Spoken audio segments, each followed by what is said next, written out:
які породи собак сильно мерзнуть взимку? Перенесення холоду у різних собак залежить від певних факторів. Так, наприклад, собаки маленьких розмірів мерзнуть значно швидше.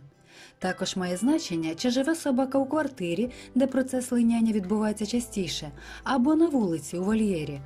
Важливе значення мають кількість та вид вовни. Короткошерстні собаки важко переносять холод, навіть перебуваючи у квартирі, яка не обігрівається.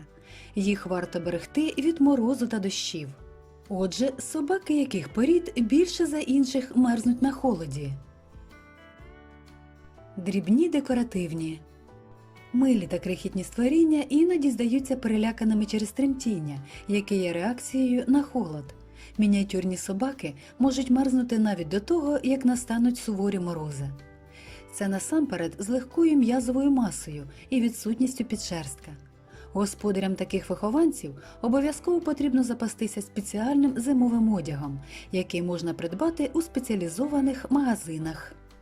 Чихуахуа.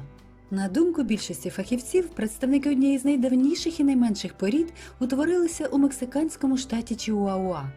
У природі існують короткошерстні та довгошерстні чихуахуа, проте у собак обох видів немає підшерстка. Короткошерстні хорти. Коротка вовна та тонка шкіра хортів допомагає витримувати великі бігові навантаження навіть у спекотний час. Водночас, саме через це вихованців цієї породи обов'язково слід одягати у спеціальні костюми та тримати у теплі. Будинок, в якому живе хорт, потрібно як слід опалювати. Азавак. Протягом століть африканський хорт-азавак жив з кочівниками Південної Сахари. Коротка вовна, яка майже не покриває живіт собаки, тонка шкіра та жирова тканина допомагали їй легко переносити спеку спекотної пустелі. Тому азавака потрібно забезпечити теплим одягом і високоякісною підстилкою в будинок. Йоркширський тер'єр. Багато хто з власників домашніх вихованців віддають перевагу йоркширським тер'єрам. Швидкі та енергійні собаки мають рідку вовну без підшерстка, через що їм протипоказані сильні холоди та спека. Російський тойтер'єр. Декоративна порода була успішно виведена радянськими кінологами в період, коли розведення знаменитого англійського тойтер'єра звелося на нівець. Тойтер'єри бувають довгошерстними і короткошерстними, у останніх з яких, відповідно до стандарту, немає підшерстка. Грейхаунд. За пасивний характер і любов до відпочинку грейхаундів жартома називають швидкохідними лежнями. Мисливські собаки можуть розвивати швидкість, що перевищує 60 км за годину. Проте вони воліють пересуватися на великій відстані короткими ривками, замість звичайного бігу. Їхня вовна з наявністю підшерстка ідеально підходить для правильного теплообміну під час фізичних навантажень. Проте до холодів ці собаки також не пристосовані. Леверетка. Темпераментна хорт невеликих розмірів вважається прекрасною свійською твариною ще з епохи єгипетських фараонів. Левереткам необхідні щоденні прогулянки та біг. Завдяки тонкій шкірі собакам вдається підтримувати комфортний температурний режим під час тривалих фізичних навантажень. Однак з настанням холодів важливо берегти свого вихованця від застуд та переохолоджень. Коротколапі собаки. Через фізичні властивості коротколапим собакам противопоказані довгі прогулянки восени та взимку, коли вулиці вкриті калюжами чи снігом. Власникам коротколапих собак рекомендується придбати для своїх вихованців теплі та непромокаючі костюми. Такса. Згідно з деякими джерелами, прабатьки сучасних такс мешкали ще в стародавньому Єгипті, однак формування породи відбувалося набагато пізніше у південній Німеччині. Такси мають гарну витривалість і товариський характер. Господарі такс повинні уважно стежити за своїми вихованцями, щоб уникнути переохолодження, а також захворювань нирок та сечового міхура. При цьому вважається, що холод особливо погано переносять гладкошерстні такси, яких необхідно одягати в теплий комбінезон, навіть за мінус 10 градусів. Довгошерстні такси легше переносять мороз.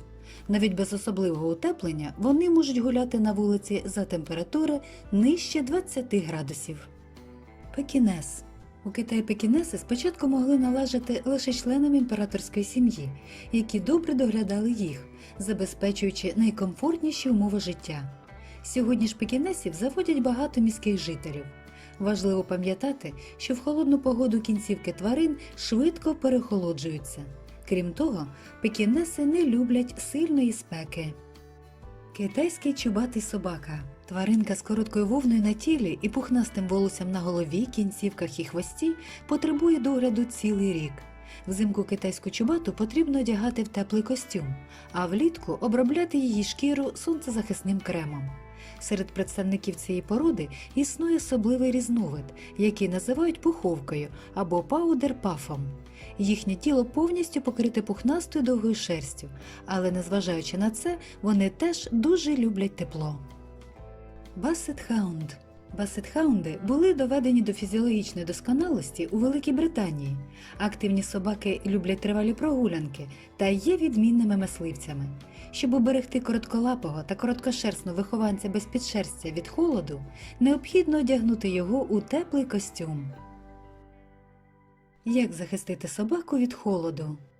Щоб уберегти улюбленого вихованця від переохолодження і зробити його життя максимально комфортним, рекомендується дотримуватися таких важливих правил. Стежити за станом тварини під час прогулянок на вулиці, придбати спеціальний собачий одяг з утепленням, забезпечувати вихованця якісним збалансованим харчуванням. Сьогодні спеціальний одяг для тварин можна придбати практично у будь-якому зоомагазині.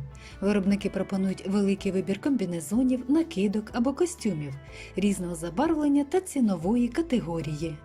Господарям собак, перелічених вище порід, рекомендується звернути увагу на такі способи забезпечення теплом чотирилапого улюбленця. Зимовий комбінезон, що захищає від холоду та промокання. Комбінезон підходить вихованцям практично будь-якої породи. Жилетки та помпони, які легко надягаються та не обмежують рух собаки. Рекомендується віддати перевагу жилету, виконаному з флізу. Дощовик, який виручить під час весняних та осінніх прогулянок. Варто вибрати дощовик з якісними та зручними кріпленнями, які не будуть розстібатися на тварині під час прогулянки. Друзі, а ваші вихованці мерзнуть взимку? Як ви захищаєте їх від холоду? Обов'язково діліться своїм досвідом в коментарях.